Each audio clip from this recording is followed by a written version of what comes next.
অনেকদিন পর একটা ভিডিও বানানো হচ্ছে, সেটা হচ্ছে আমার পরান ছবি আজকে প্রিমিয়ার শো হচ্ছে, মানে special premiere show success party. So এই কারণে আমি রেডি হচ্ছি। সো আমার প্ল্যান যে আজকে পুরো টাইমটা আমি একটা ভিডিও মেক করবো।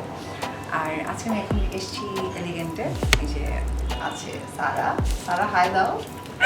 তো আজকের লুকটা আসলে সারা আমাকে রেডি করে দিচ্ছে, অ্যান্ড আমাদের মোটামুটি আই মেকআপটা কমপ্লিট হয়েছে। অ্যান্ড আমার এই আই মেকআপটা দেখো খুবই সুন্দর হয়েছে, আমার তো খুবই ভালো লাগলো। অ্যান্ড আমার শাড়িটাও আজকে পার্পল কালার, খুব সুন্দর একটা শাড়ি।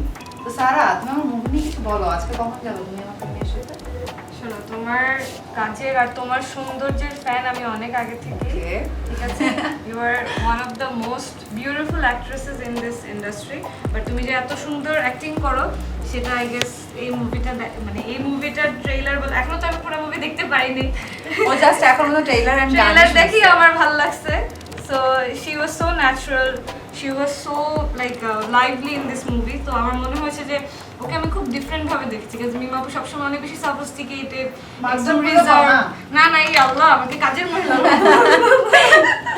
আমার খুব পছন্দের একটা মানুষ হচ্ছে সারা। আমার যে কোনো প্রোগ্রাম থাকলে, ইভেন আমার বিয়ের মেকআপ যারা দেখছেন তা তো জানেনই যে ও আমাকে খুব সুন্দর করে রেডি করে দিয়েছে।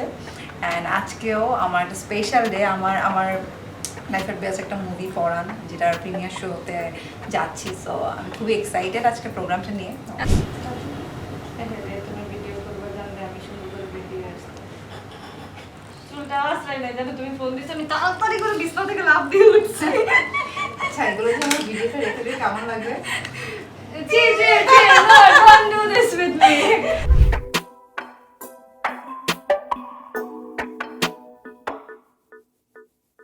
মেকআপ মোটামুটি ডান, এরপর আমরা শাড়ি পরবো, এরপর আমরা একটু কিছু ছবি টবি তুলবো, তারপর বের হবো।